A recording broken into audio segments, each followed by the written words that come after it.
Welcome to Not Therapy Yet. We're going to start off each episode with a prayer because why not? We should be putting God first. So everybody bow. Father, help us speak with honesty, bring joy, and remember that while this isn't therapy yet, you are always working behind the scenes. Amen. Amen. Wow, your hair smells so good. Oh, thank you. What is that? Canteen. Believe it or not. Oh, really? Yeah. Kicking it old school. I'm like literally, I'm trying so hard to strip this color from my hair. Is it a smell? Like a No. scent? Well, it just regular? has, I just feel like, this is just my own opinion. I feel like cheap shampoo is probably harder on hair, so it's going to strip it, the color. And I didn't get like a color one, so I'm like hoping that it just pulls all of the color that I put into my hair off. So I can get it back to like the natural color, and then maybe I can do like a strawberry blonde or something. Yeah, and if you're out in the sun a lot too, it's gonna. Well, and that's what I've been doing too. Yeah, your hair, you can see the blonde. Yeah, it's coming back. I don't understand why people don't remember that I have blonde hair. Everybody looks at my boys and they're like, whose are they? Like, what do you mean? I am their mom. Yeah. I have blonde hair. I just dye it. Like, what do you mean, who are they? Why are they blonde? Like, you haven't had blonde hair for a really long time. I feel like I had, like, if you look at my wedding picture, all of my pictures pregnant with all of my children, I was blonde with all of them. Really? Yeah, all of the pictures down my hallway, I'm blonde. Huh. All of them. Mm-hmm. I know, but I think everybody remembers me with dark hair right now. Yeah. Interesting. I do, though, want a perm. I do, too. Should we do it? I don't know. I want a perm. I really do. I just feel like it's, for me and you, we're going to lose more hair than we'd like. Like, what do you mean? I have heard that it's, like, really harsh on your hair. Like, it's really... If you don't go to, like, a salon and do it, or just in general? I don't know. Maybe my mom said that to me because she just never want me to get a perm, so she made that up. All right. Well, maybe we can get some advice on that talking out of my to ass. find out if a perm is going to make her hair fall out or not. Yeah, my mom got a perm before she had Corey, and they said because of like the hormones and whatnot, it like made it stick, and her hair was just like this beautiful wavy curl. Yes. From the time that she had Corey until now, like even now, it still has like this waviness to it. And she was like, "Yeah, my hair, it just always kind of stuck." Because it would be nice, I feel like, for people like me and you, where we could just get out of the shower and like throw some like mousse or something in it and just like be done for the day. Yeah, you know. I feel like when I do that little twist in my hair, I can do that. Yeah, I can get that, and I do like the little bun thing, but it's like I have to wait until it dries fully, and it usually looks better on day 2. But yeah, I don't know. I'm still interested in that perm. Or bangs. Yeah, no, not me. Oh. You could do that. I don't think I could pull bangs off. I'd have to do them, and I don't do my hair, so it's like. Yeah, I don't do my hair ever. This is the first time I've gotten ready since the last time I did this. Like, I don't have any other reason. Yeah. So it'd be a lot of work. Yeah, maybe we need advice on somebody who knows better about a perm then. Yeah. For sure. Okay, what's our topics for today? Well, should we, and you can tell me if you're ready for this or not, should we address everything that happened on the very first podcast? The elephant. The day, I mean, yeah. I mean, the day we first filmed. Are you ready to talk about that? We can't. I mean, what do you want to talk about? I mean, I feel like everything I said was truthful. Yeah. What made you? I think, and I've said this multiple times. I've said it to multiple people, and I don't know, because I feel like I'm still learning about like my brain, you know, during this process. But I feel like I can't have high highs and I can't have low lows. Almost. And I feel like that day I came off of a really high high. Yeah. For so many reasons. And you think that triggered you? I don't know. I think I was just like happy about a lot of things, you know. I was just like, well, that felt, always feels good when we chat and stuff. I think it felt good just like say things that I haven't said. I think you know, I don't know if I'm allowed to say his name or not because of the court case. But I mean, him just say being him. just being put away felt good. Mm-hmm. Like that has brought me so much Mm-hmm. clarity. Mm-hmm. I don't know. It was just like I don't Felt know, good. and that's the thing is like when people are like, well, what's the trigger or what's this or what made you? Mm-hmm. It's like if I had an answer, this wouldn't be happening. Yeah. It's just more I have to keep Mm-hmm. on I have to be more disciplined. Yep. That's really what it comes down to. Yeah, and that's a hard one for me. And being disciplined is calling out your own elephants in the room. Mm-hmm.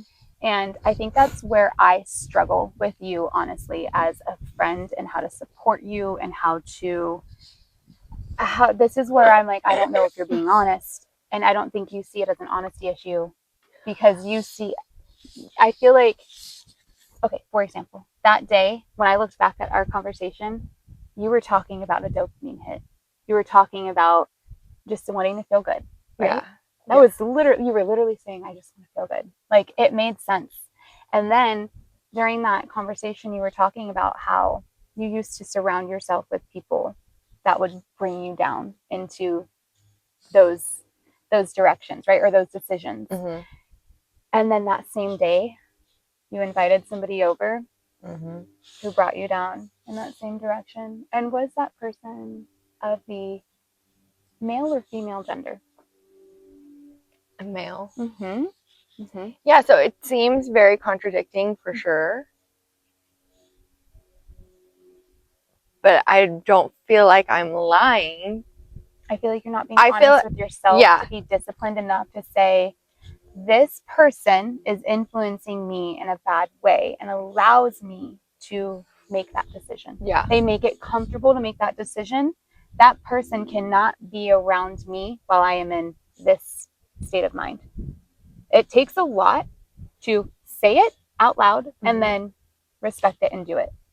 But like when you don't say it and do it, it's like, how do I support you as a friend and have a conversation with you on here? And like, if I'm not taking action. Yeah, especially when you're addressing it and you're like, I know when I was making those decisions, I allowed people into my life that would let me do that. And then the very same day to go do it. Mm-hmm. And I know that you weren't thinking about it that way. You're not thinking about it in a malicious way. You think that this person is safe, but subconsciously, you know that if you would have stayed and hung out with me that day, that's not the decisions you would have probably ended up making. Maybe still, but no. If you choose those people wisely, then it's not going to happen. And I also feel like we have some friends who are super aggressive about our locations.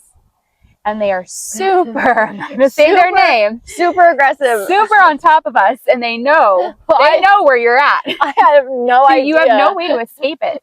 And almost every single time that you're starting down that path, she finds a way to make her, to try and like give you another opportunity. She's like, hey, come over.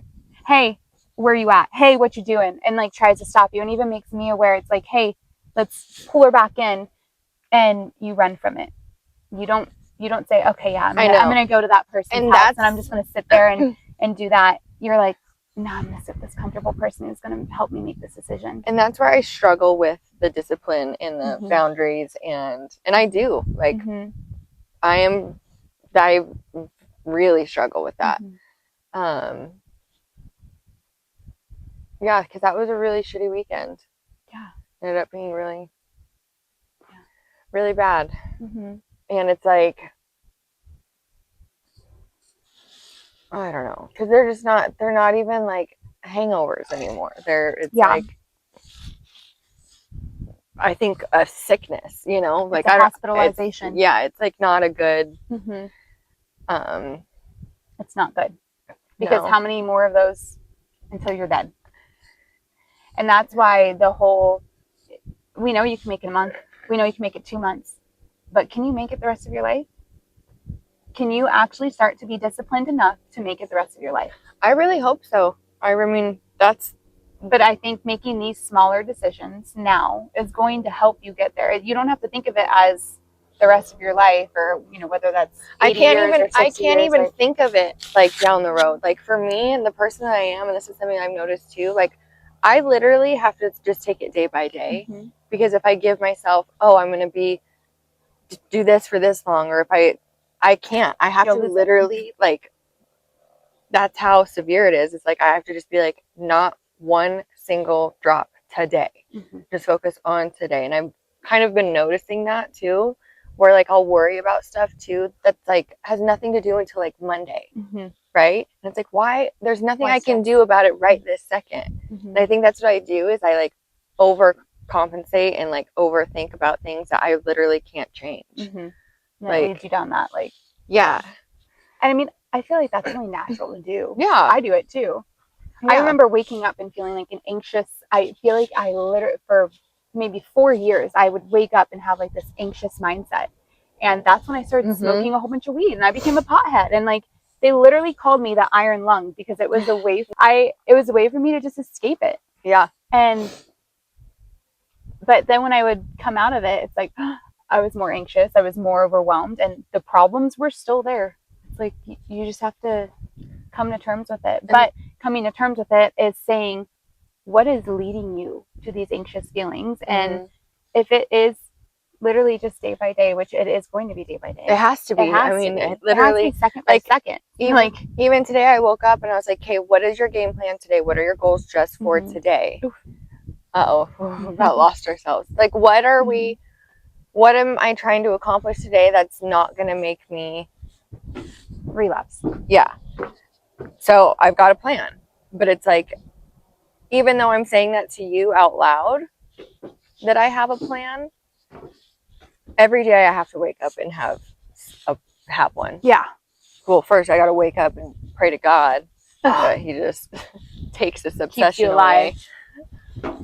Well, I mean, and that's the other thing. Like, I don't know if you remember what I said last week, or not last week, whenever we did that. Like, whenever you're feeling that way, instead of grabbing a bottle, literally grabbing the Bible, like grabbing Luke and just putting it in your hands, not reading it, but like trying to do something different so that when you start to feel this way, you don't let yourself get to that point. Like, do you have go-tos when you start to feel that way?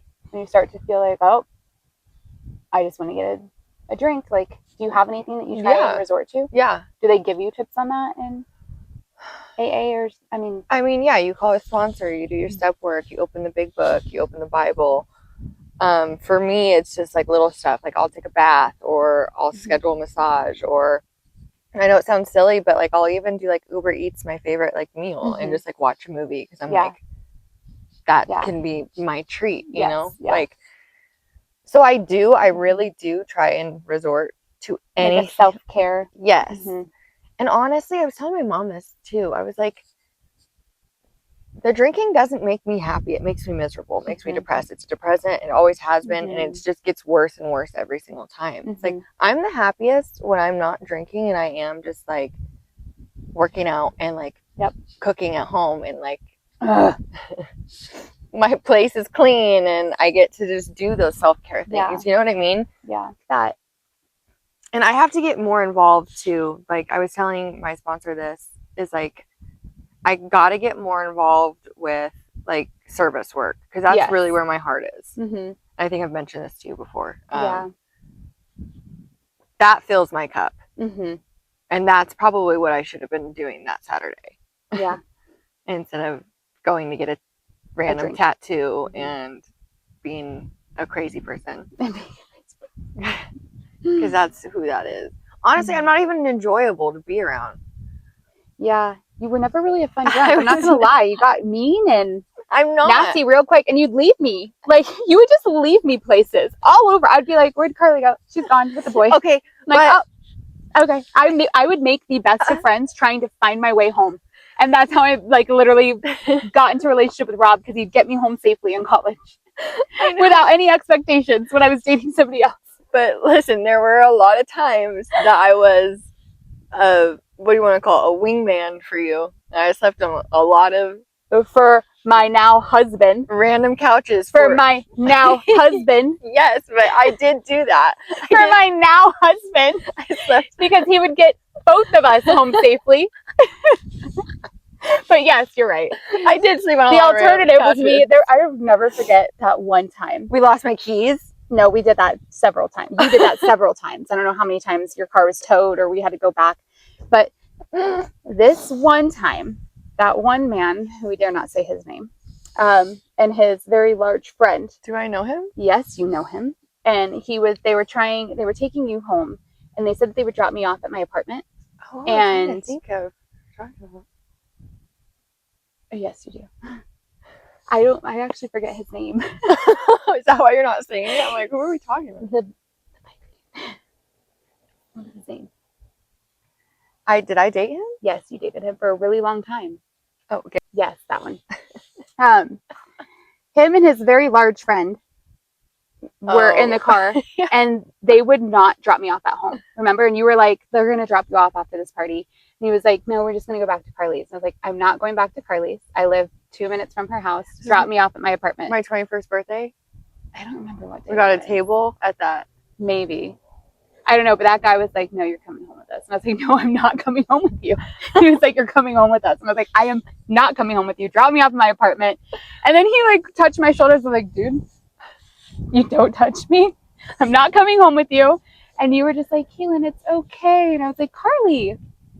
But then they dropped me off at home because I was like, I will get out of this Yeah, you car were probably finally. They probably had enough. Yeah, they were like, okay, we don't want her. Yeah. We don't want her.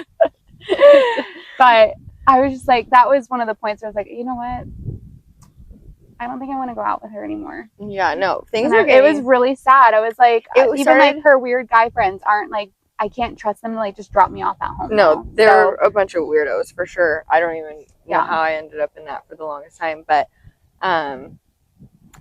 no, it started to get like stupid dangerous. And it's like you grow up and it's like, hey, I can't keep losing my keys. I can't keep getting my fucking car towed. I can't keep I lost a job. Yeah. Remember the job that Libby's mom gave me? Oh my gosh, I forgot about that. Yeah. I lost that job. Man. Yeah. Man. I didn't even realize that. Yeah, and that's when I think that's when I started to realize like things were getting bad, but then I just went to Colorado and did the same thing. And it was like I wasn't ever curing like my situation. Yeah.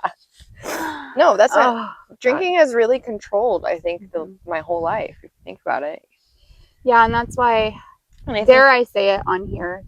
I'd love to talk to your mom. But I also have so much anger that I am working through, I'm not gonna lie, in my own therapies that there's a lot of resentment there. And I'm like angry at her for you because I put too much expectations on parents to just do everything right. I do it to myself too for my own kids. So it's like I do it to my parents. I will say it now, like I know I am my dad's biggest judger. I will go down in history as his biggest judgment. And I mean, maybe it's because like I have a cold heart, or maybe I just see things differently. But like so when I look at how you're hurting, I'm just like, I expect your mom to pick up every empty bottle that is left outside. I expect your mom to not have an ounce of alcohol in that house when you were there. I expect your mom to set boundaries so hard and so beautifully that you can't break them. But that's just my expectations because I'm like, okay, if this were my daughter, then that's what I think. I don't know if I would do it if I were actually in those shoes, but like I just expect everybody to try so hard because it's so cliche to say, but we only get one life. So why not be so aggressive and living it so honestly, so aggressively in everything that you do to make sure your daughter does not break. And I'm not putting that on her. I'm not putting that on Ricky. I'm not putting that on anybody in your household. I'm not putting it on. I mean, at the end of the day, it's on me for sure. It's on you to do it. But like, I know not to do that around you. I know not. That's why I questioned things that we did at the cabin trip, like, because I don't want to expose you. I don't want conversations had around you that might trigger you. And like, I am so aware of that and so hyper focused of that. Like, I just expect somebody who created you to also be hyper focused of that and protect you and not excuse your behavior. Because I feel like sometimes, and I'm just going to be completely honest about this, sometimes I feel like you are able to create excuses for your behavior first, then take accountability for what happens, I feel like you're really good like a week later at being like, this is what I did. I'm accountable here. But initially you're like, this is hard and I just can't do it. And you play the woe is me, and we all have an opportunity to do that in our life. We all get to do that when we're going through something. But I have a hard time sympathizing with it. And I feel like sometimes it's like people in your life can enable that by also excusing the behaviors instead of challenging you to level up. And challenging you to level up requires them to challenge themselves to level up. And that can be really, really hard. I'm not saying it's easy, but I think when you have somebody like you who is trying to fight for a different life, it's like, why not pour into this person 1000% and create a clean environment for them in any way, shape, or form that we can? I think. Yep. Like, I think that she did a really great job with what she had. A lot of that stems and comes down. These haven't been on the whole time.